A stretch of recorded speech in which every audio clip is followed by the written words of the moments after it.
pero no son los terratenientes ojeros, dice, ni las megas minería, sino la especulación inmobiliaria la que aquí expulsa y provoca desplazamiento de población, aglutina riqueza y territorio. ¿Pareció? Genial, ¿eh? Justo lo que queríamos dar acá. Entonces él va conectando las luchas en defensa del territorio que hacen las distintas asambleas, las asambleas barriales, la gente que empieza a rechazar esto. Y hace referencia que en esa asamblea se lee shoppings en lugar de espacios verdes,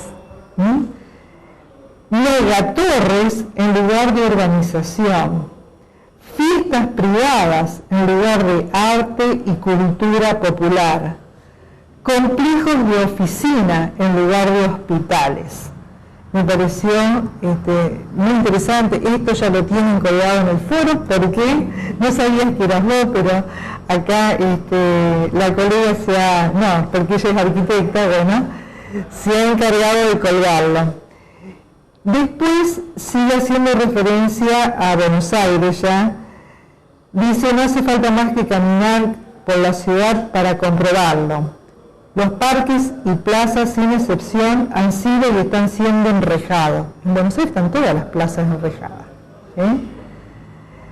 Un sistema de transporte denominado Metrobús está siendo erigido en la avenida 9 de Julio, destruyendo las áreas verdes. Me salté, después ustedes lo pueden leer entero. Dice, el desalojo de las villas miserias donde se alojan cientos de miles de pobres urbanos, muchos de ellos paraguayos, peruanos, bolivianos y argentinos de las provincias del norte. La acumulación por desposesión sabemos que provoca concentración de riqueza y marginación de las mayoría.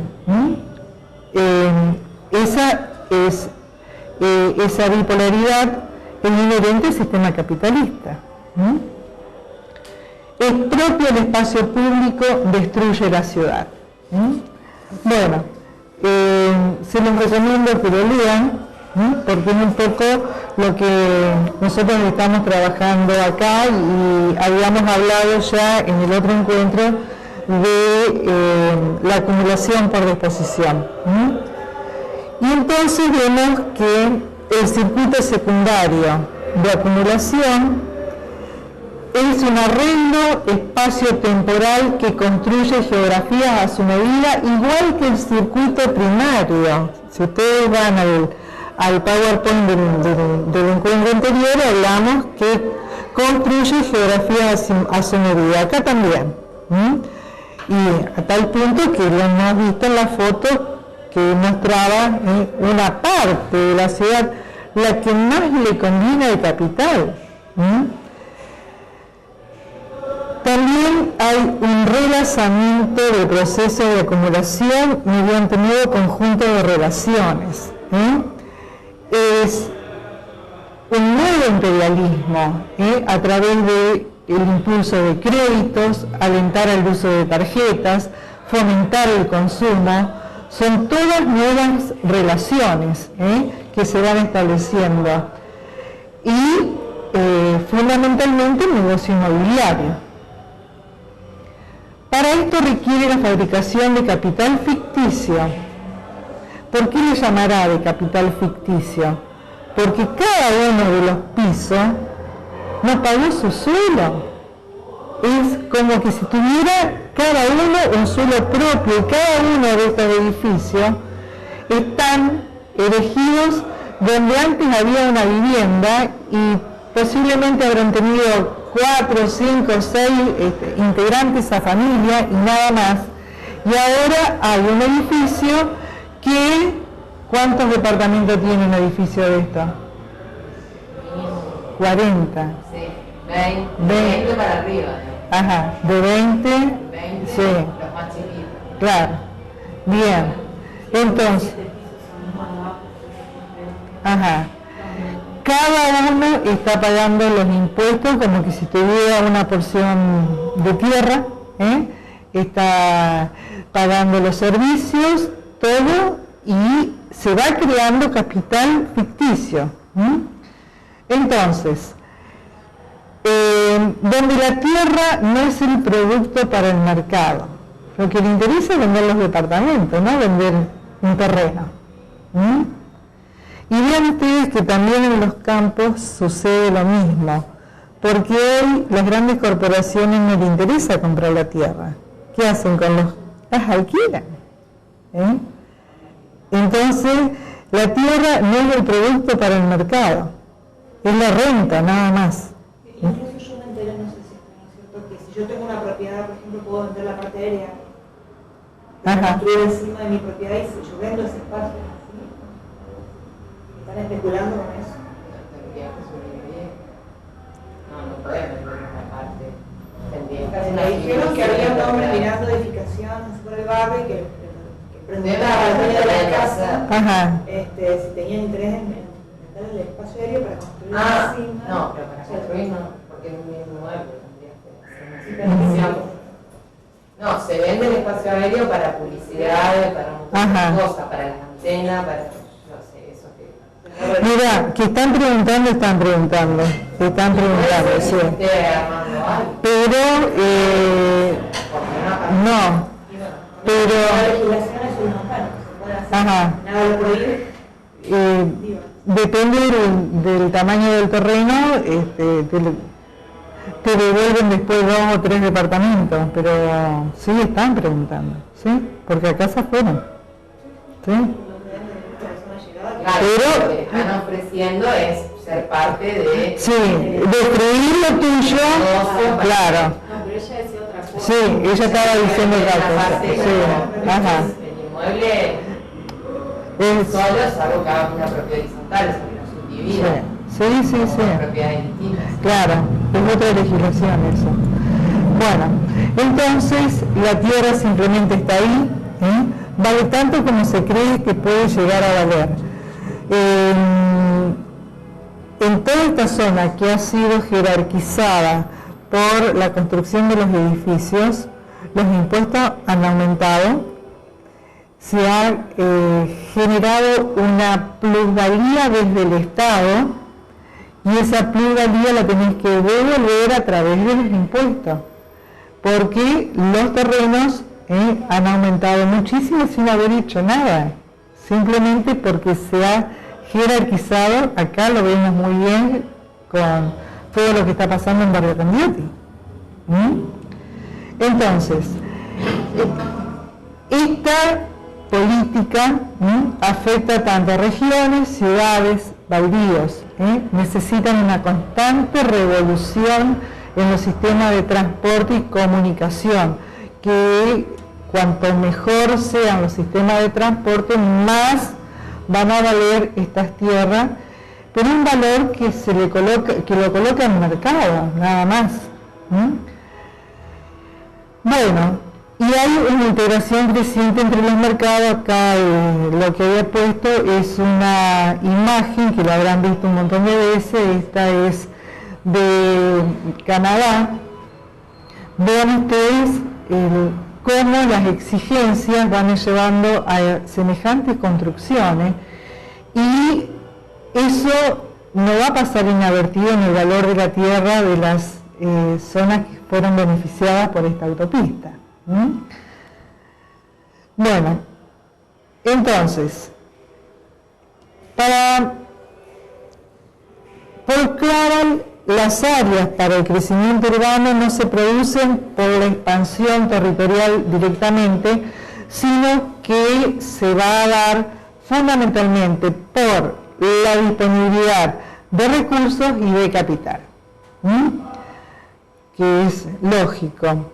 En su libro Espacio y Poder dice que hay 3 aproximaciones a la forma de intervención del espacio, en la vida social y de poder.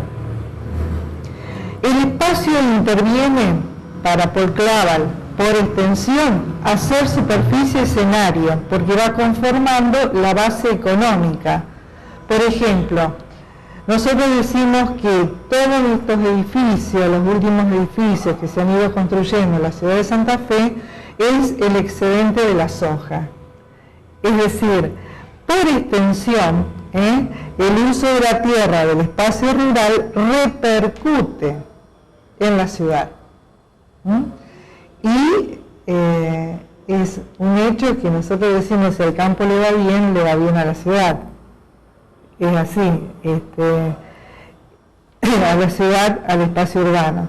Entonces, para Paul Clavel, el espacio geográfico interviene por extensión, porque en un momento es el escenario de todas las actividades que realizan las personas.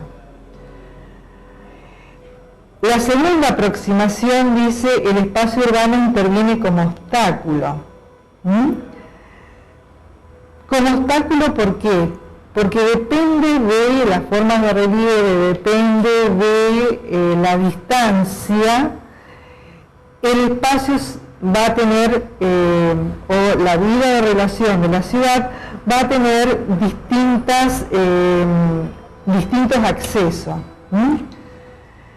Siempre la tecnología más el capital disponible para los transportes condiciona los flujos y los servicios.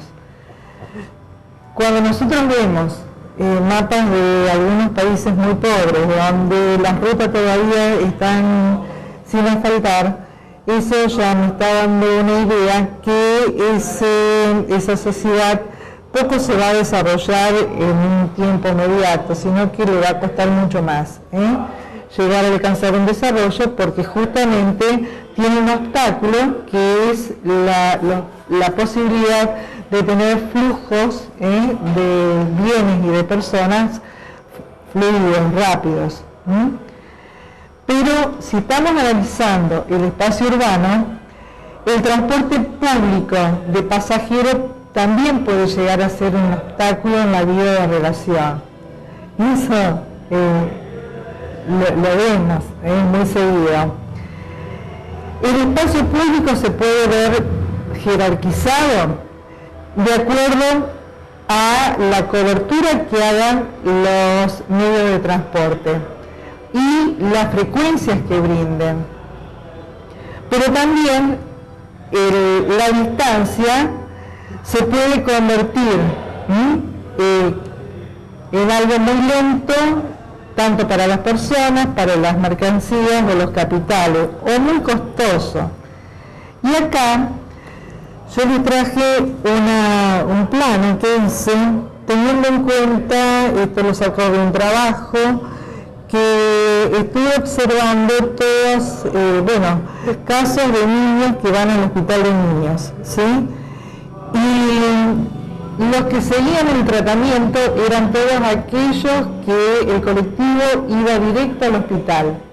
Aquellos que tenían que hacer transbordos, tomar 2 líneas directamente, iban a una consulta y después no seguían el tratamiento.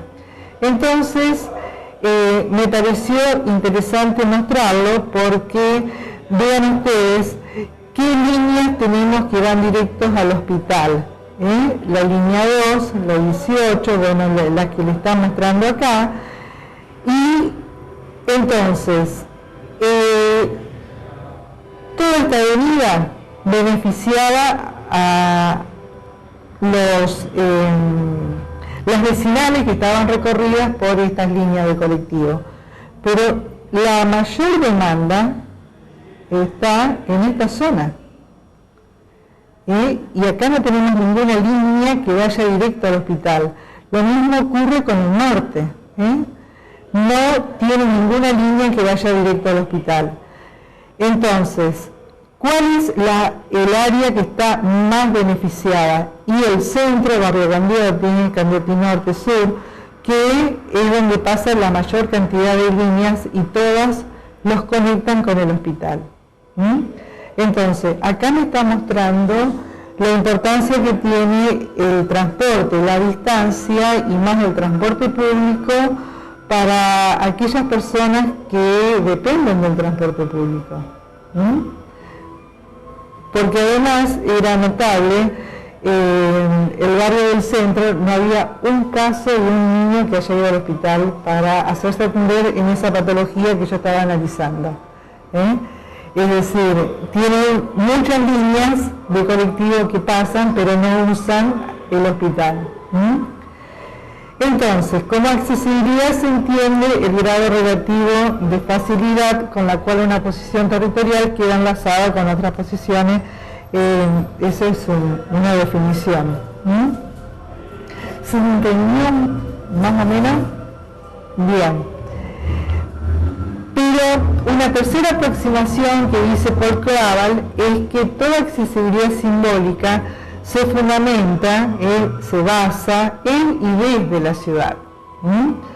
No vamos a tener una actividad simbólica desde el espacio rural. Básicamente es desde las localidades o desde esa concentración de población, ya sea para consumos simbólicos o ya sea para consumos de bienes y servicios sofisticados. Y como servicios sofisticados se entendían aquellos servicios financieros, los de innovación tecnológica, cibernética, todo lo que hace a la informática. Entonces, me pareció interesante mostrar cómo espacios de actividad simbólica, la estación del ferrocarril General Belgrano, y también la fábrica cultural. La fábrica cultural donde se apuesta justamente a acercar a toda esa población sin recursos que quiera asistir a la construcción. Es muy interesante, no sé si ustedes habrán ido a la fábrica cultural, por lo menos para los chicos es muy interesante. Bueno, para llevar a los chicos de la escuela también es muy lindo. Entonces, las actuaciones están regidas por las leyes sociales y económicas muy concretas, según el modo de producción, de intercambio, de consumo, la plusvalía y el excedente. Entonces, esto es resumiendo lo que dice Paul Clavel acerca de la forma de intervención del espacio en la vida social. Interviene por extensión, interviene como obstáculo. Nosotros trabajamos únicamente la distancia, pero puede ser la forma de relieve. Lo que pasa es que acá el relieve no es un obstáculo, en todo caso sería un puente más a Santo Tomé, porque después de todo lo que pasó ayer, con la caída con este camión, es realmente la ciudad de Santa Fe y Santo Tomé tiene una vulnerabilidad terrible con los puentes. Bueno, pero por el otro lado, Paul Clavel decía que también otra aproximación es ver las formas del poder. Y la plaza urbana conforma relaciones de poder en el territorio. Y esas relaciones de poder se van a ver de dos maneras, ya sea por la fragmentación espacial, pero también por la segregación espacial. La fragmentación espacial se da fundamentalmente cuando el suelo se libera al mercado. Y acá es notable, y cada vez más con este modelo económico, cómo hay barrios cerrados que están al lado de una villa. Esa es una fragmentación espacial, notable. Pero también todos los barrios que están con villas, ahí están mostrando una fragmentación espacial muy grande. Y en la fragmentación espacial desaparece ese espacio público como ese lugar de encuentro, de intercambio, de esparcimiento.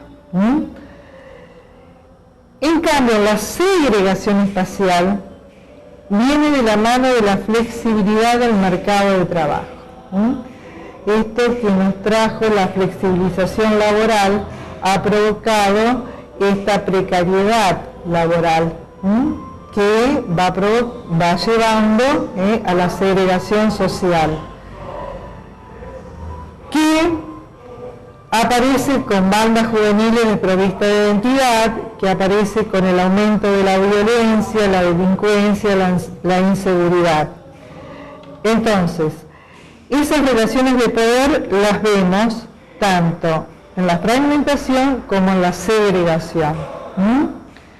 Y se observan dentro de las ciudades nuevos equipamientos que no van a estar ubicados en cualquier lugar, siempre responden a este poder, y estos nuevos equipamientos pueden ser estaciones de transporte, pueden ser, como estamos hablando del puerto, como estación de transferencia. El puerto lo queremos de transferencia oceánica, algo nuevo, ya sea entretenimiento. Antes no se veían los parques temáticos, pues hoy cada vez más hay parques temáticos, paseos de compra. Dentro de lo educativo tampoco existía esta idea de los campus universitarios. Ahora tenemos también nosotros acá la ciudad universitaria, los polos tecnológicos, y para el comercio, megamercados, centros comerciales. Es decir, son todos nuevos equipamientos urbanos que van surgiendo con todas las últimas tendencias. Y dentro de esta globalización económica hay una política global que está imponiendo al Estado-Nación cambios estructurales. Estos cambios son supranacionales.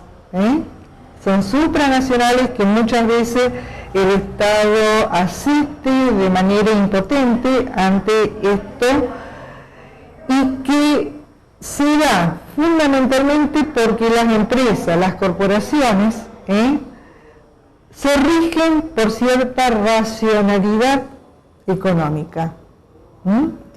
Entonces, ese capital se va a ir desplazando en aquellos lugares donde encuentra la mano de obra barata, donde no hay políticas ambientales, donde no existe ningún tipo de beneficio social. Los trabajadores no tienen jubilación, no tienen vacaciones pagas, no tienen nada. Entonces, se ha visto en el mundo cómo el capital se trasladó, y dónde se trasladó fundamentalmente el capital. A China, a Singapur, claro, a Taiwán, al este asiático, donde además se daba una mano de obra muy disciplinada, cosa que eso se está revirtiendo en el último tiempo, pero se creó un territorio muy fértil para que vengan los capitales. Y no es casual que el gobernador de la provincia también está allá. Es decir, todos tenemos ganas de venderle algo a China, y la racionalidad económica también ha elegido todos esos lugares donde se le dan las condiciones para tener una mayor rentabilidad. Entonces, esto genera desigualdad, competitividad territorial. Argentina es imposible competir industrialmente con la industria china, porque la mano de obra es más cara, porque tenemos más impuestos, porque el salario de los trabajadores implica también sus vacaciones, jubilación, aporte de salud, etc. Entonces es imposible. Hay una competitividad territorial muy fuerte, e incluso hay competitividad territorial en ese aspecto con Brasil. Bueno, la masa del capital entonces circula sin restricciones fronterizas y busca las mejores oportunidades, ¿sí? Y en esto, las ciudades, hay algunas ciudades que se van a convertir en ciudades globales,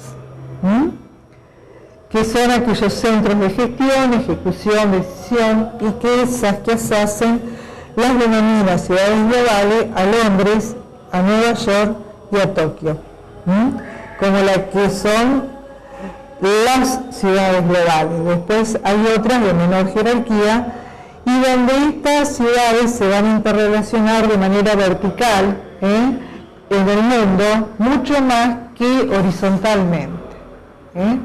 Buenos Aires estaría dentro también de una ciudad global de menor jerarquía, y para Buenos Aires sus relaciones son más frecuentes con el mercado de Chicago, con la bolsa de Londres, que con lo que le está pasando acá en Quillaco o a Santa Fe. Es decir, hay una verticalización en las relaciones también mucho más fluida que horizontalmente. Y esto lo menciona Santos, y hace referencia a las horizontalidades y a las verticalidades. Bien, ¿alguna pregunta de todo esto? ¿Se entiende? ¿Sí? Bueno, entonces yo me pregunto si la ciudad pierde capacidad para ser compartida por toda la sociedad. ¿Qué les parece a ustedes? Sí, directamente sí.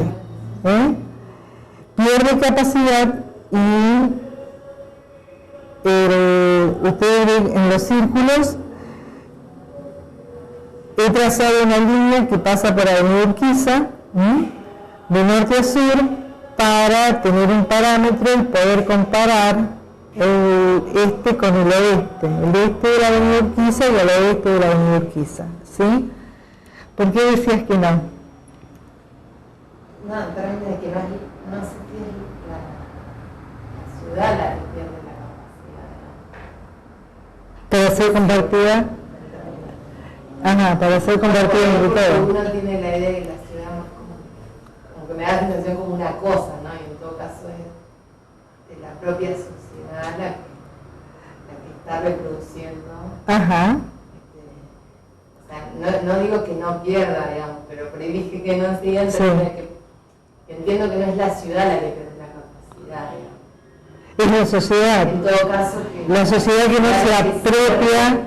Sigue reproduciendo esta forma que sigue dividiendo, que sigue fragmentando, sigue segregando, pero por ahí porque tengo una concepción en términos de la ciudad, que por ahí uno trata de no tratarla como objeto. Pero está bien, es objeto y sujeto. Lo estamos viendo como un objeto en este caso. Sí. Pero lo dije así como espontáneamente en términos de que en realidad creo que la ciudad tiene enormes capacidades y que en todo caso hay que ver. Claro. ¿Qué es lo que estamos ¿Qué enormes capacidades tiene? Sí. Claro. Sí. Ahora, ¿qué está pasando con la población que vive acá adentro? ¿Sí? Entonces, lo que yo hice fue lo siguiente. Tomé cada una de las vecinales,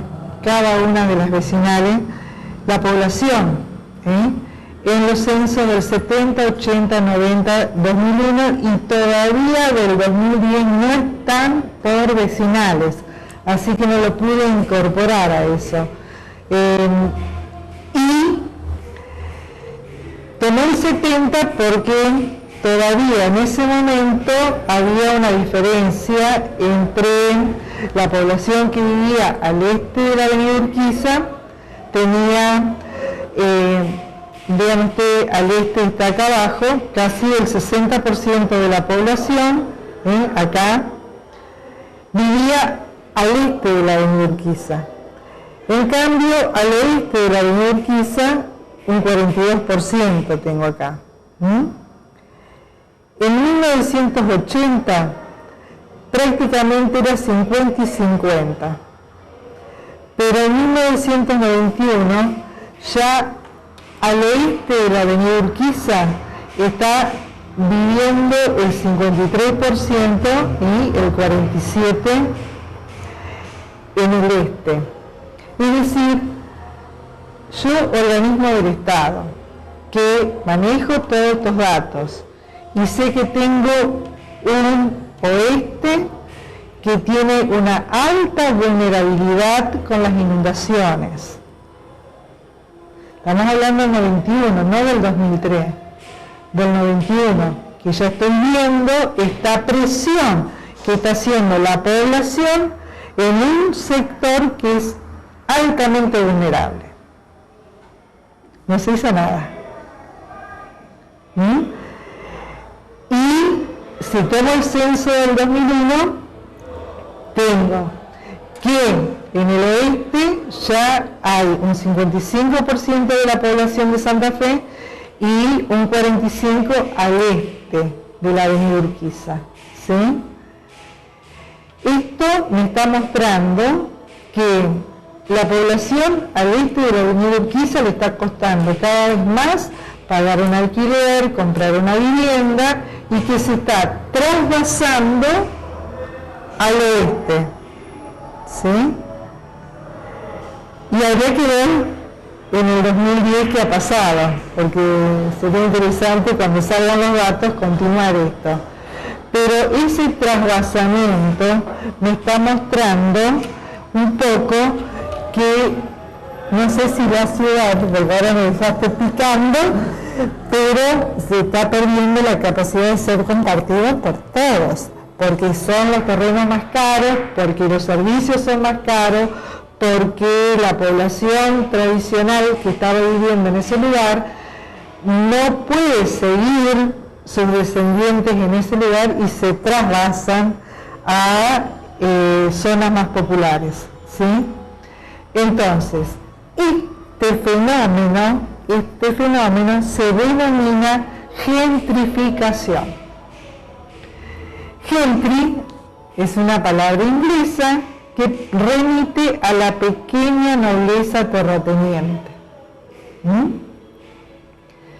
que es un proceso de transformación urbana en el que la población original de un sector o de un barrio antiguo o con viviendas deterioradas es progresivamente desplazada por otra de mayor poder adquisitivo. Y es lo que está pasando con familias muy tradicionales que heredaron la vivienda y que hoy sus descendientes se les hace imposible sostenerla.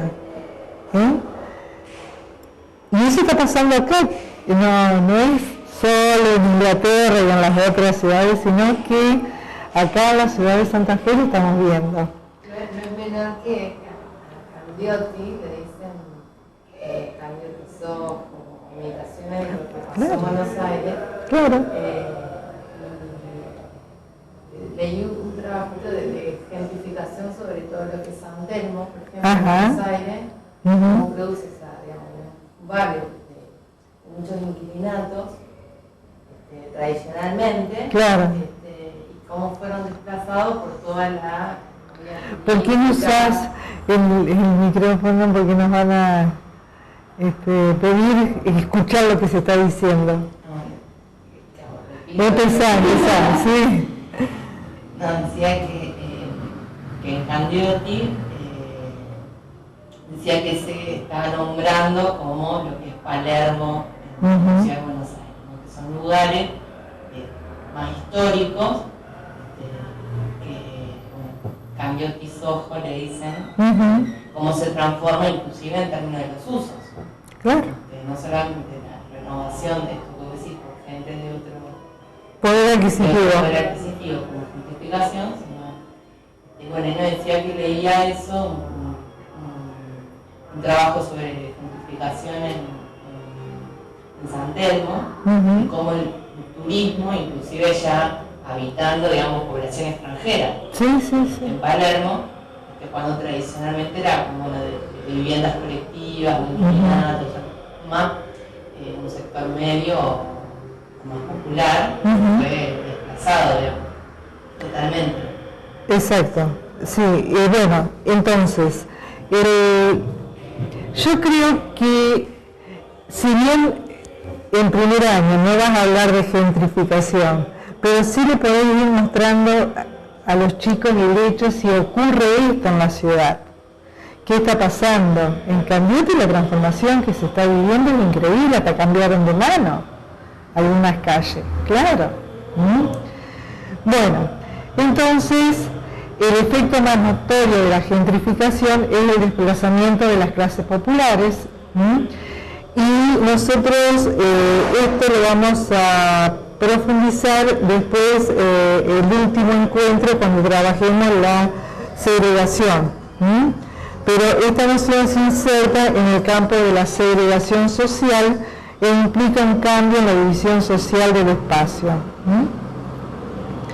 Bueno, es decir, todos estos cambios que estamos nombrando vienen de la mano de la economía. Si nosotros le pusimos de título al curso justamente la territorialización del modelo capitalista, es porque es la economía la que hace que la ciudad cambie. Y estos cambios, bueno, son económicos, pero también espaciales, culturales, políticos, de circulación, de distribución y de consumo. Y en el análisis se van incorporando nuevos objetos, como ya se los nombré anteriormente, que llevan a desarrollar nuevos factores de competitividad territorial de carácter intangible. Si una industria se quiere instalar, tiene que fijarse si ahí le llega una línea de banda ancha que tenga todos los requisitos que hoy tiene la instalación industrial, por ejemplo. Y esos son valores intangibles. Pero también se les trata de dar a determinados espacios otro valor intangible, como todo aquel valor simbólico. Cuando decimos queremos convertir a Santa Fe en una ciudad turística, no es toda la ciudad, porque al convertirla en turística va a ser solamente un sector el que se inserta como producto para vender a la ciudad turística. No es toda la ciudad. Entonces se va creando una imagen del centro, del barrio, de la costanera, de aquellos espacios que se quiere construir ese producto para ser vendido. Pero ahí la ciudad empieza a perder esa característica de ser el lugar de reproducción social para todos. Bueno, y dentro de la economía de la ciudad, Milton Santos, y ahí está el libro de la totalidad al lugar, Milton Santos habla que hay dos circuitos, y es así. Hay un circuito de economía del centro y hay otro circuito de la economía, él le llama de favela, porque es brasilero, pero hay otro circuito de una economía mucho más informal.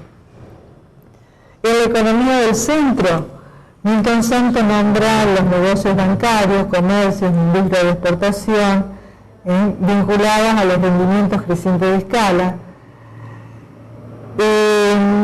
Los productores o los comerciantes utilizan un importante y elevado nivel tecnológico, crédito bancario.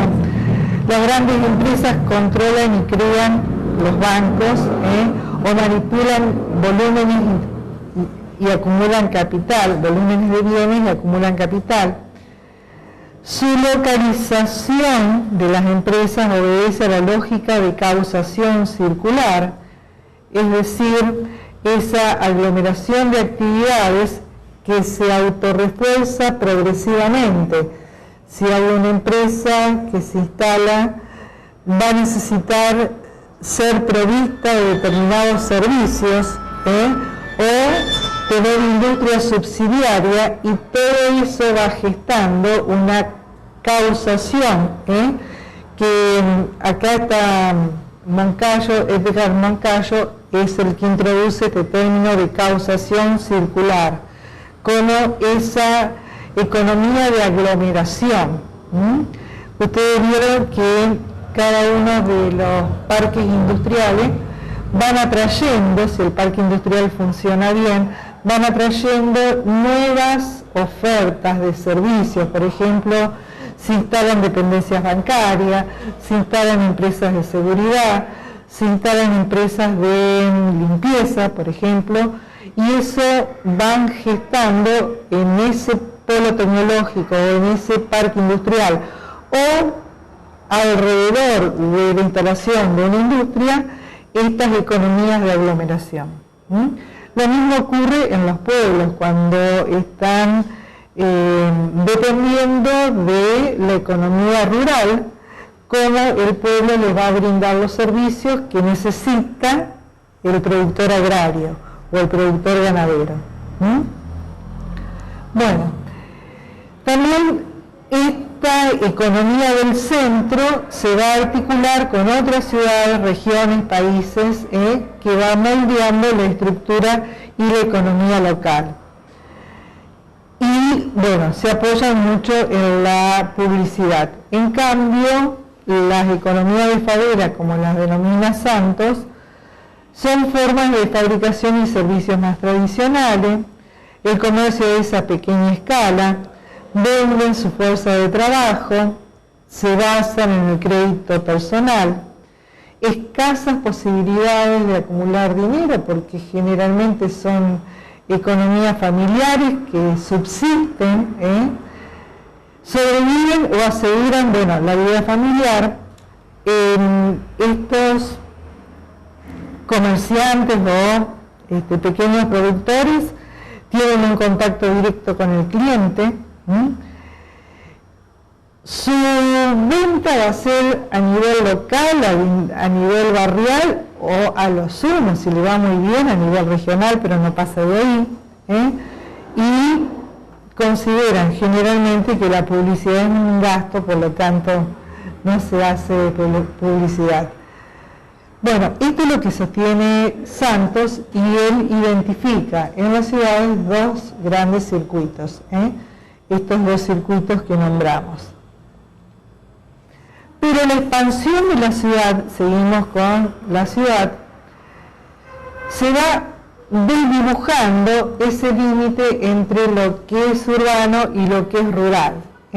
Eso de decir zona urbana, zona rural, prácticamente se va desdibujando y surge este concepto de bordes urbanos rurales, los BUR, que indican espacios complementarios entre la ciudad y el campo.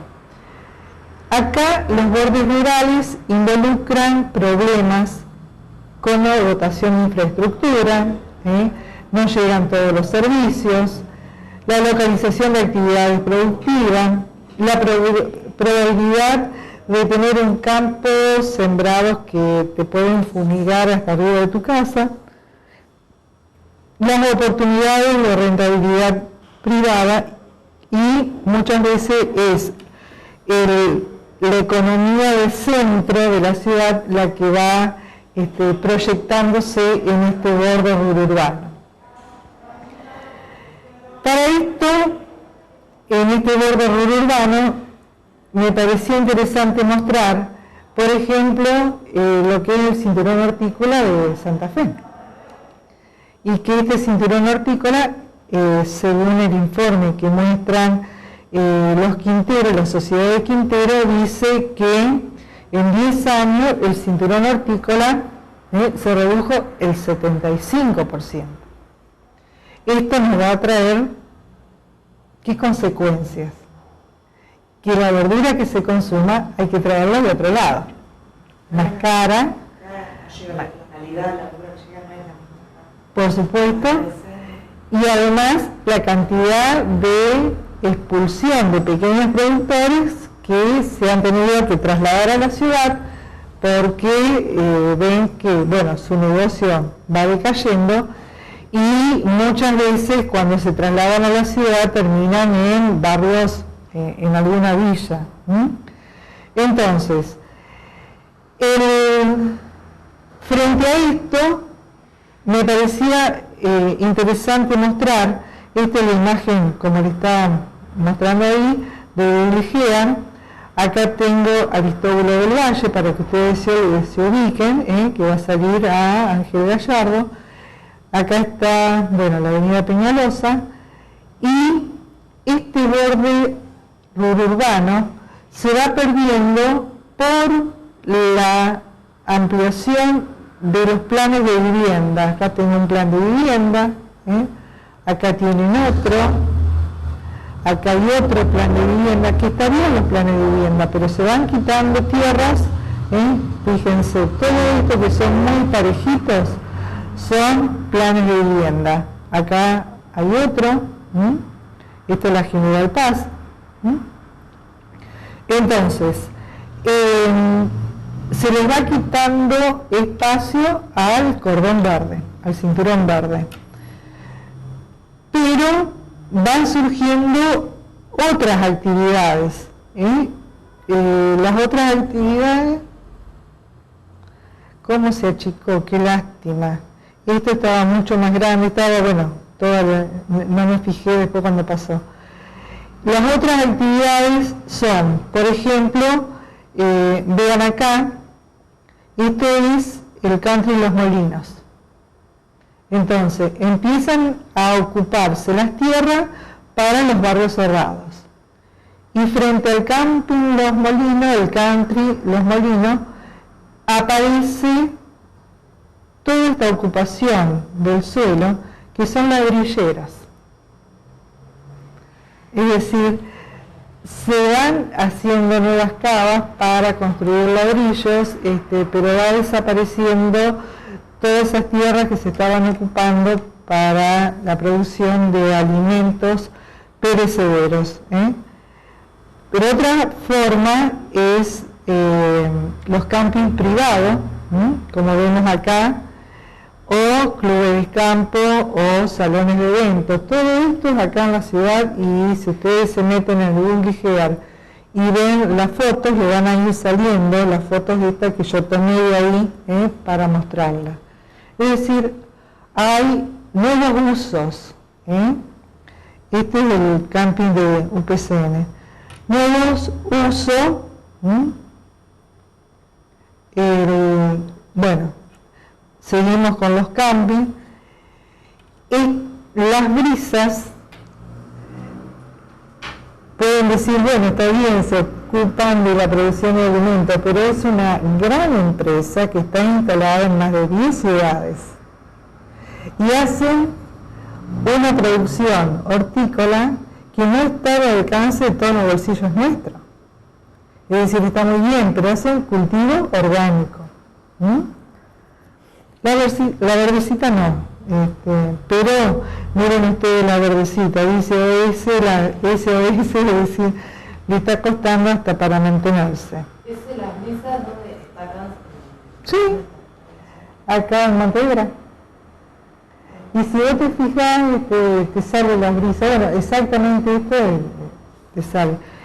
Y acá abajo había otro que se ha corrido cuando se pasó, no me fijé después cuando Claudia lo elevó, si no lo hubiera corregido. Hay acá el cementerio, el Lar de Paz, está ahí abajo. Es decir, son nuevas formas de ocupación del borde urbano. Pero eso viene en detrimento de los cinturones verdes o cinturones que se tendrían que seguir manteniendo como espacios ambientales para la ciudad. Bien, entonces vemos que la relación entre el campo y la ciudad cada día es más compleja, que hay valoración de diferentes funciones y servicios que cumple el espacio rural más allá del espacio productivo. Esto el año pasado lo habíamos trabajado, cuando vimos todo el espacio rural y los grandes cambios que implica hoy la ruralidad y el reconocimiento de la complementariedad entre la actividad agropecuaria y otras ocupaciones que generan los ingresos rurales. Entonces, la actividad que le queda para ustedes es ver si la ciudad está librada a la voracidad del mercado. ¿Qué contenido yo voy a seleccionar cuando enseñe a la ciudad? Yo sé que no estás frente al curso, pero un poco, como el curso está pensado para los docentes, repensarnos. ¿Sigo enseñando la ciudad de la misma manera de siempre o voy tratando de incorporar algunos nuevos contenidos que son los que me están surgiendo del análisis que yo puedo hacer hoy para ir abriéndole la cabecita a los chicos y que empiecen a ver otras cosas?